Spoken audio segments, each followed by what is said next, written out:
शांत वेदिंग में आपका स्वागत है।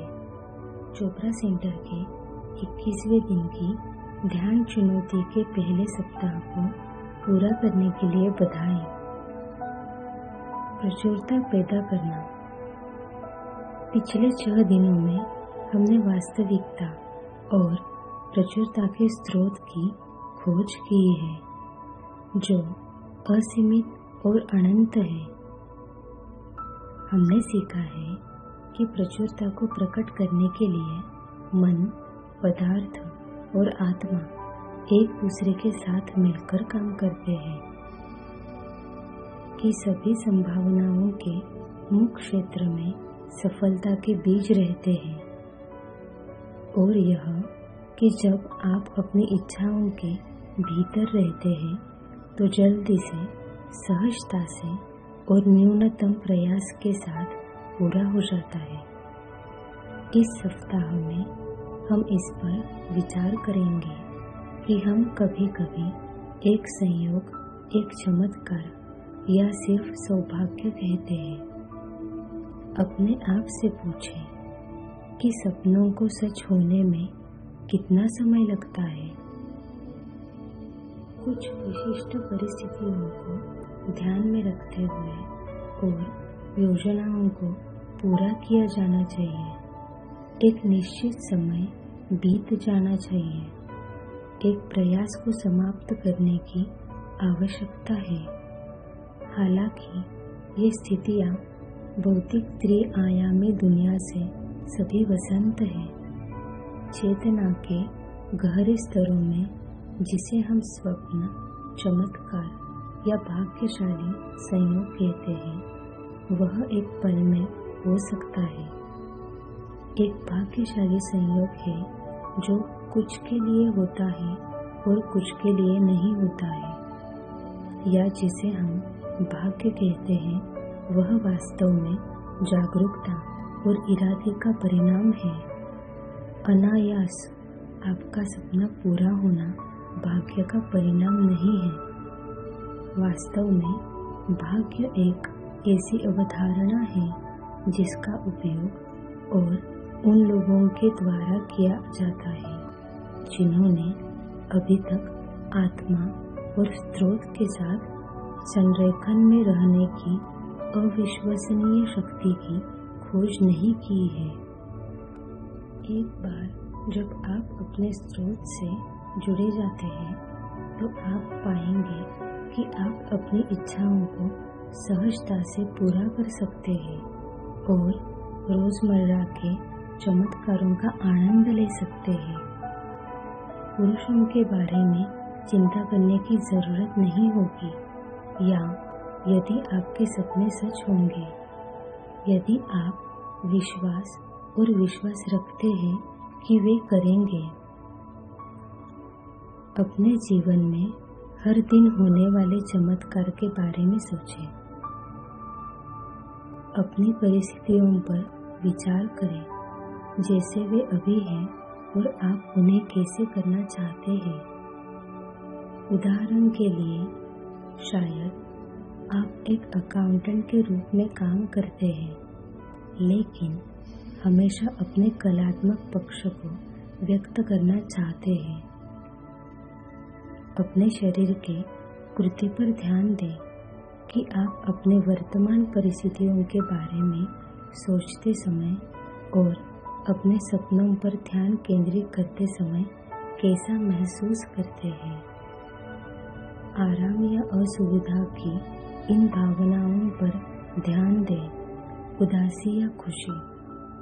आपका शरीर आपके आत्मा के साथ संरेखित करने में मदद करने के लिए एक अद्भुत उपकरण है। यह देखते हुए कि यह आपको कैसा लगता है, रचनात्मक विकल्प बनाने में मदद करता है, जो आपको आपकी इच्छा के करीब लाएगा। अब जैसे जैसे हम ध्यान लगाने की तैयारी करते हैं, वैसे वैसे आज का केंद्र बिंदु पर विचार करते हैं। मैं अपने सपनों को प्रकट करने के लिए अपने सचेत इरादे का उपयोग करता हूँ। मैं अपने सपनों को प्रकट करने के लिए अपने सचेत इरादे का उपयोग करता हूँ। अब शुरू करते हैं। कृपया एक आरामदायक स्थिति खोजें और अपने हाथों को हल्के से अपने गोद में रखकर और आंखें बंद करें। इस क्षण में भीतर जाओ, आंतरिक शांत के उस स्थान पर जहाँ हम उच्च स्वर से अपना संबंध अनुभव करते हैं। सभी विचारों को छोड़ दें और अपनी सांस के आमद और बहिर्वाह का निरीक्षण करना शुरू करें। प्रत्येक सांस लेना और सांस छोड़ने के साथ अपने आप को और अधिक आराम करने की अनुमति दें। अधिक आरामदायक, अधिक शांति। अब धीरे से मंत्र का परिचय दें, इसे मन में दोहराते हुए और इसे सहजता से प्रवाहित करने की अनुमति दें। सत चित आनंद, सत चित आनंद। अस्तित्व, चेतना, आनंद। सत चित आनंद। जब भी आप खुद को विचारों से विचलित पाते हैं, आपके शरीर में संवेदनाएं या वातावरण में बहुत सारी आवाजें, बस मानसिक रूप से मंत्र को दोहराते हुए अपना ध्यान लौटाएं। सत चित आनंद। कृपया अपने ध्यान के साथ जारी रखें। मैं अपना समय दूंगा और अंत में आप एक धीमी बेल सुनेंगे, जिससे संकेत मिलेगा कि यह मंत्र जारी करने का समय आ गया है। सत चित आनंद। सत चित आनंद। अब अपने मन में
यह मंत्र जारी करने का समय है। कृपया अपने शरीर में अपनी जागरूकता वापस लाएं। कुछ देर आराम करें, धीरे धीरे और गहराई से सांस लेना और छोड़ना। जब आप तैयार महसूस करते हैं तब धीरे से अपनी आंखें खोलें।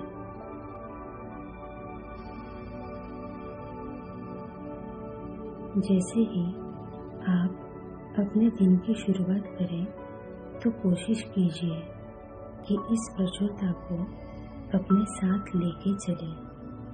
अपने आप को आज के केंद्र की याद दिलाते हुए मैं अपने सपनों को प्रकट करने के लिए अपने सच्चे इरादे का उपयोग करता हूँ। मैं अपने सपनों को प्रकट करने के लिए अपने सचेत इरादे का उपयोग करता हूँ। मैं अपने सपनों को प्रकट करने के लिए अपने सचेत इरादे का उपयोग करता हूँ। नमस्ते।